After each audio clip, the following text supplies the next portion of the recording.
Hi guys, Dave here for Brighton and Hove Guitar Lessons. Today's lesson is a look at Weezer, Island in the Sun. So let's take a look at the parts.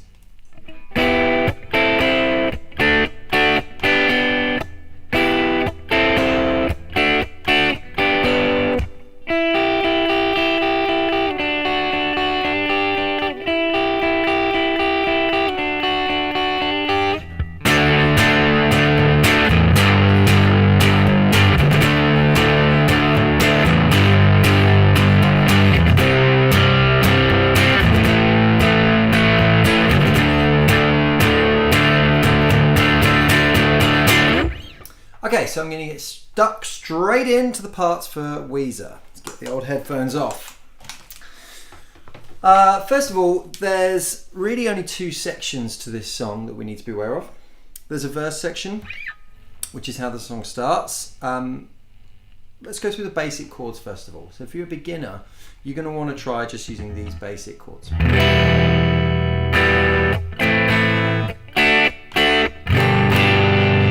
Okay, so this 4-chord sequence is E minor, A minor, D major, and G major. So, you know, if you're at the point where you're playing open chords and anything more than that seems a bit scary, just stick with that so you can play along with this song. However, let's talk, for those of you who are a little bit beyond that level now, let's talk a little bit about how that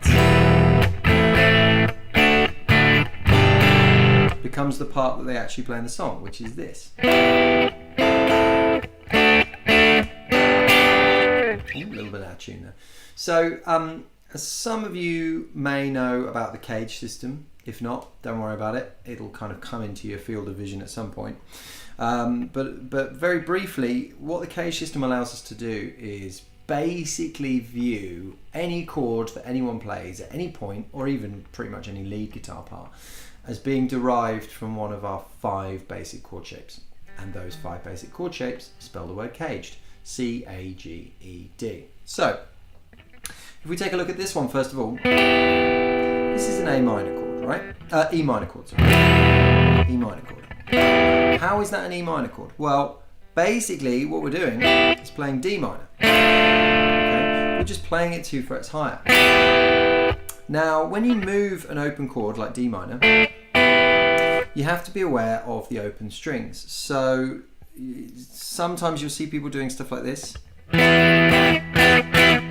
Problem is that's pretty horrible. Okay, so what that's doing is it's moving the root note. Obviously when we play D minor, the root is open here, open D, and the rest of the chord. So if we're going to move that chord around, we have to move the root up as well.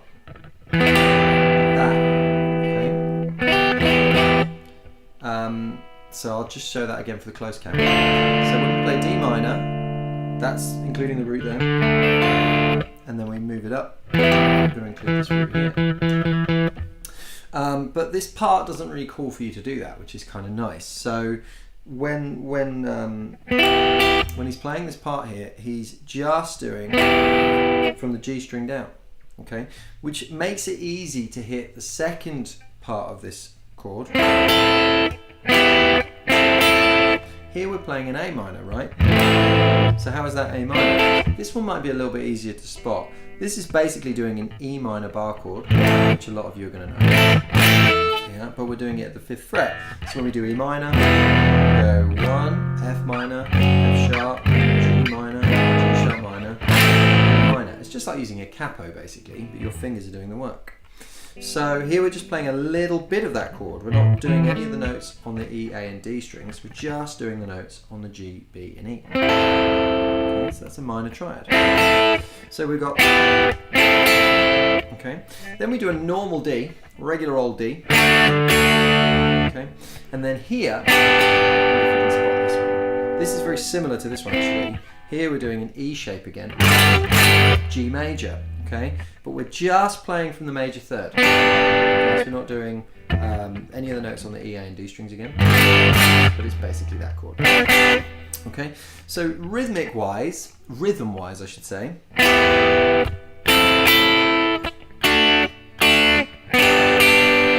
It's not a hugely complicated rhythm. I'm not going to break it down too much. I think you'll be probably okay just playing along. But that is what I'm doing.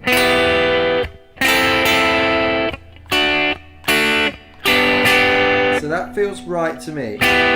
So that's starting with a downstroke. Then we've got a down up, down. Sorry, that's an up down because of that kind of ghost note that I put in. So I'm going. Then we've got two upstrokes on the D, and then up down on the G.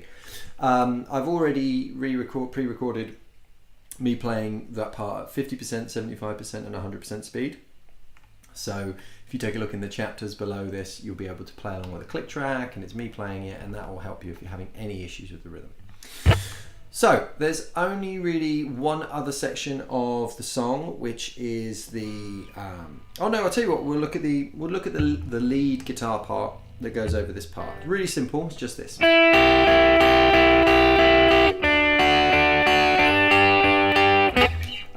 It was so simple that I recorded it wrong the first time. So if you've already seen my previous video of Weezer, I originally played it like this. And then I was thinking it doesn't sound quite right, so I went back and checked it thoroughly, and it makes a lot of sense actually, because of course this is over the E minor chord, so we're doing an E and a G over E minor, which is fine, and then we're doing this over the D minor, a D major, and then this over the G. Okay. If we were doing an E over the G there, that would be kind of weird. That's like putting the sixth in. I guess you can do that. It's a bit fruity. So yeah, so I got it wrong the first time. It's this. Okay, that's the part. And then when you're looking at the only other section of the song which I'm referring to as the chorus, but really it's more a bridge, I suppose. This is the.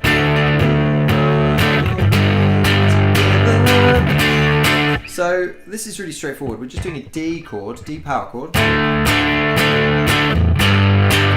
power chord, C power chord, A power chord, D power chord.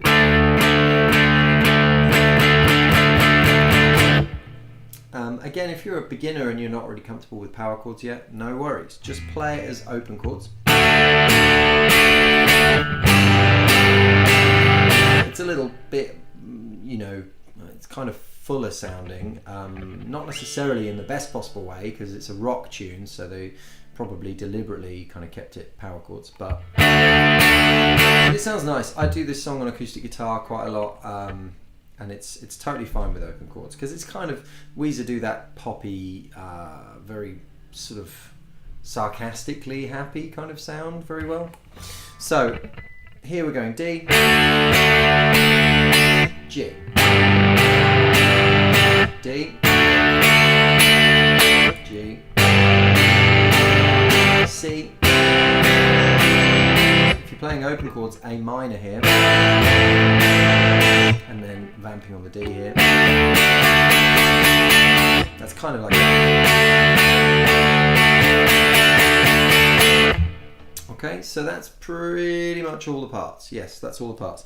Apart from the lead guitar solo, which is really straightforward. We just need to look out for this harmonic. Okay, so I might even need to put my headphones on here to hear the detail in the recording. So in terms of fretting the solo, I would start there with my ring finger on the 7th fret, play that harmonic, then fret, slide to 9, back to 7, move down. You don't need to do that. You could. It doesn't sound like it's there in the recording though. It's a little break. You hear that? Okay, a little vibrato there on fret 4. Okay, vibrato again. So 5, 4, and then I would come off to open. Do open 4, 2 with the ring finger slide. Personally, that makes sense to me. Some people do like that. That just feels like more hard work than you need. Now, this next note here is an open G, or a G. It is a G. It's the same pitch as open G. You can play it here at the 5th fret of the D string, which I am tempted to do personally because I sometimes find little bits like this where you're going essentially down a semitone but you're changing strings. I find them sometimes more confusing because obviously you can't go lower than open G, so you end up changing strings. To me, I would play the whole phrase on one string like that, because otherwise you jump in. Also, you can't vibrato on the open G really. You kind of just end up sort of shaking the neck to give a little bit of movement. So I would. It's not a nice one to vid there, actually, to be honest.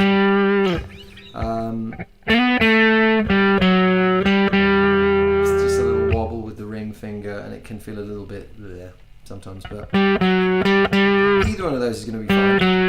That feels more natural to me. If you prefer, do third finger, middle finger, first finger. And then it just does it all again, but this time you start with an open.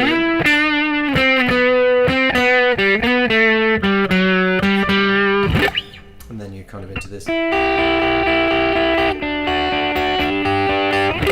Great stuff. So that is all of the parts. Yes, that's everything. So take a little look at the slowed down versions. Hopefully you enjoy the track, learning the track. It's a lot of great ideas in this song. It's really nice and summery, so a chance to kind of practice your chops before the sun really comes out this year. As I say, check out the slowed down versions, and then there's a link in the description which will take you to the performance video of the track, which I've already filmed as well, and you can practice playing all the parts along with the original track along with me.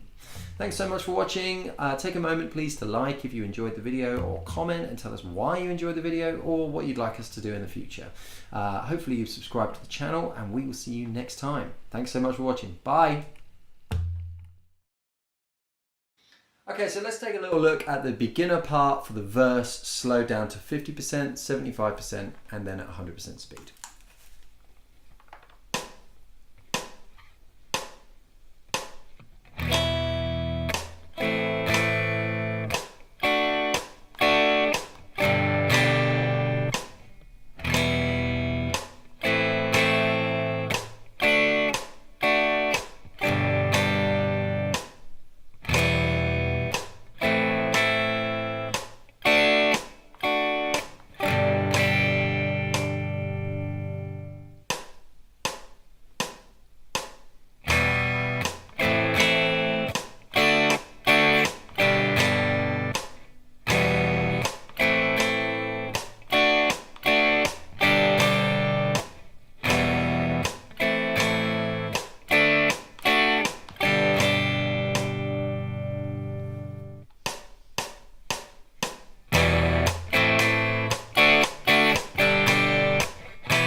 Now the beginning part for the chorus.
so let's take a look at these parts in slow motion.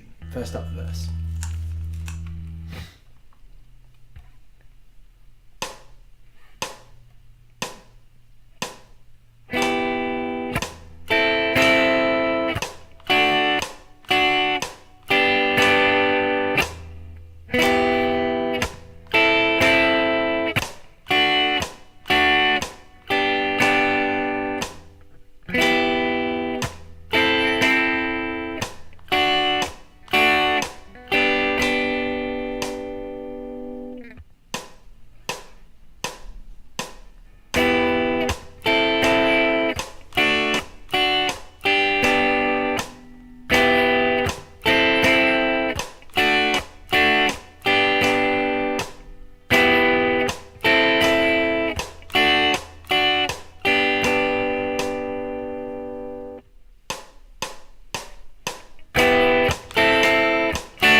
Now let's take a look at the chorus in slow motion.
Okay, let's take a little look at the lead guitar part at 3 speeds.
Finally, let's take a look at this lead solo at 3 different speeds. Here we go.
guys, I'm Adam. And I'm Dave. And we're from Brighton and Hove Guitar Lessons. We hope you enjoyed that video. Thanks for watching. If you did enjoy the video, please take a moment to subscribe to the channel, click the little bell icon so that you get all the notifications and you don't miss any of the great quality content we've got planned for this year. If you have any questions about what you learnt today or any suggestions for any future videos, please let us know in the comments below. Until next time, keep rocking. See you soon. Thanks. Bye. Bye.